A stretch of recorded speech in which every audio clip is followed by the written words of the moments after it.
Nyumbani, Nyumbani, Nyumbani, Hokoni home.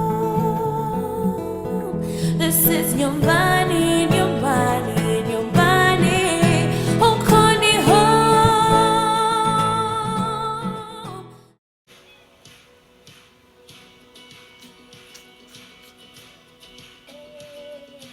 I saw Satan fall like lightning. I saw darkness run for cover. But the miracle that I just can't get over, my name is registered in heaven. I believe in signs and wonders. Still the miracle that I just can't get over, my name is registered in heaven.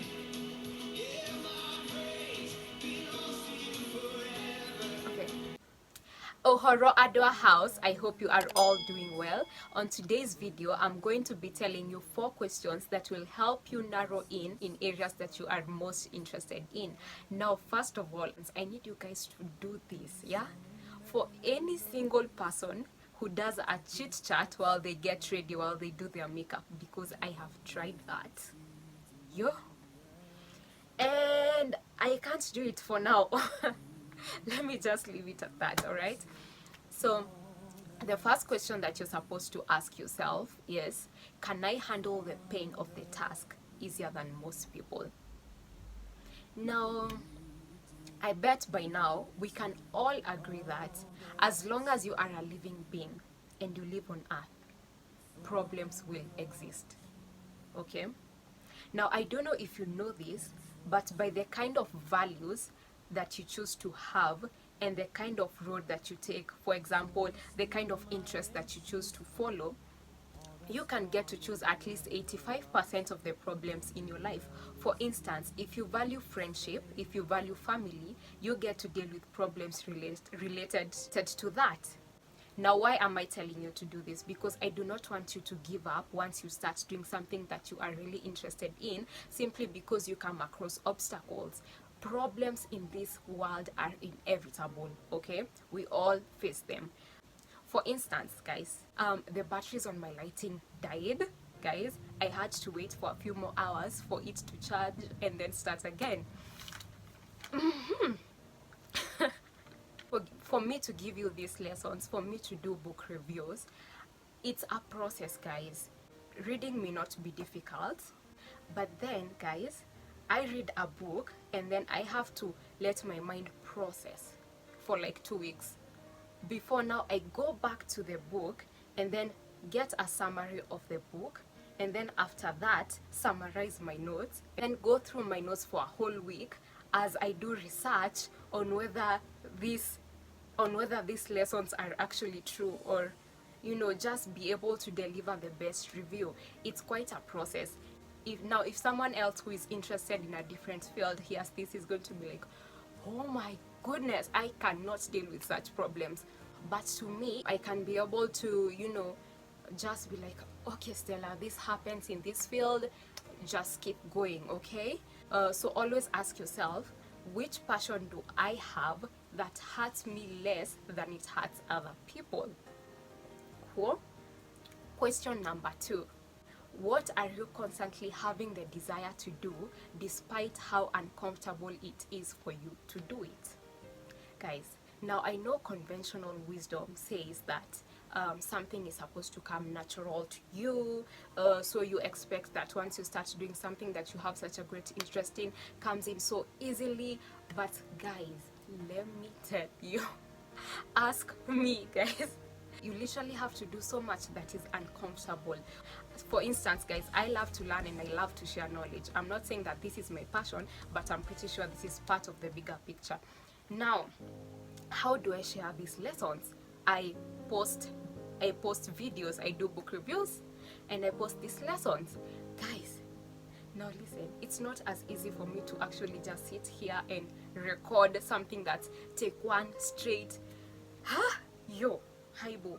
The number of takes that I do, the number of times I could sometimes repeat a sentence, Yeah, and it's not that like I don't have it in me.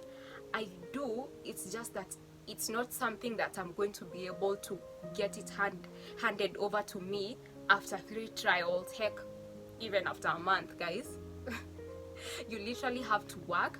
But I actually like this because this is getting me out of my comfort zone. I am getting to learn so much about communication skills. I am getting to read books.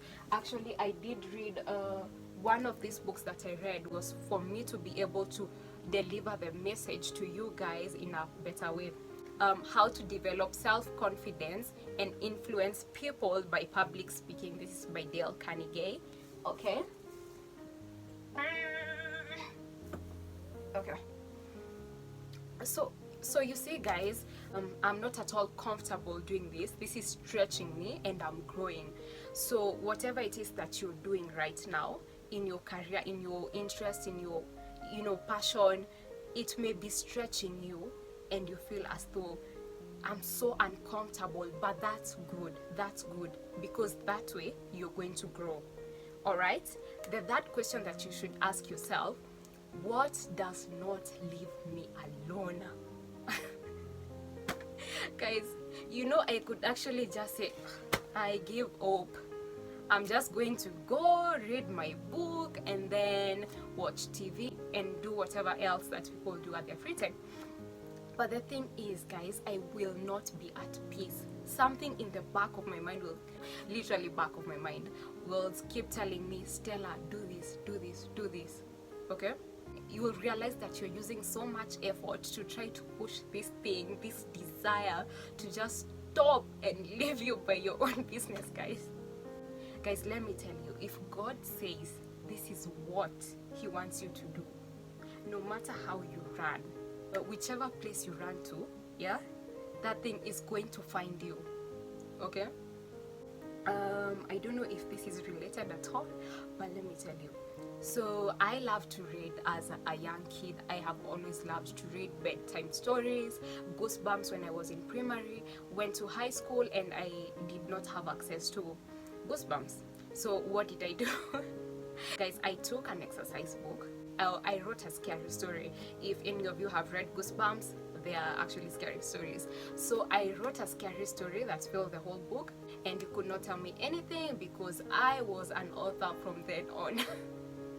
Guys, the book was passed around school. I don't even know where it went. And then after that, there was just quite a story and I could not continue writing those kind of books. Listen, I loved horror. So if you told me that I could not write something scary, then I'm done with writing, okay? Guys, actually behind these books, there's a place that I have written horror with nail polish, red to be specific, because I was so in love with horror. Yani, R.L. Stine, the author of Goosebumps, I was obsessed. So anyway, why am I saying this? After saying that I will not touch any kind of books that are not horror, I find myself in the school library reading a book, guys, that is not horror. Actually, it is a book about high school students and their experiences in school, guys. And then after high school, I stopped reading. For the most part, I stopped reading. And I never thought that I would actually be doing book reviews or posting lessons. And then just zigzag to Evie. I found myself reading this kind of books, and then just like that, I'm doing book reviews, guys. But looking back, it's not something that crazy, something that like out of nowhere. I can see the patterns. It's just something that has always been in me. So I'm telling you, what's that thing that has always been in you? What's that thing that's always bothering you to do it? So if you answer that, you can be able to get to narrow in on your passion. Okay, the last question is, what makes me lose track of time? Guys, Neta TikTok. Yani, you get in, it's broad daylight, but then as soon as you leave the app, it's at night. I usually wake up at around 4:50 a.m. That's like the average time, so that I can be able to either read, make a summary, or go through the notes that I have already summarized. And guys, when it gets to 6, I am devastated, because now I know like the day is about to start. So I have to put the books away. What it is that you usually just want to spend so much time doing. Oh my gosh, you guys, the battery of my lighting just died again. How convenient. Thank God I have already finished with the questions. So bye guys, love you, see you next week.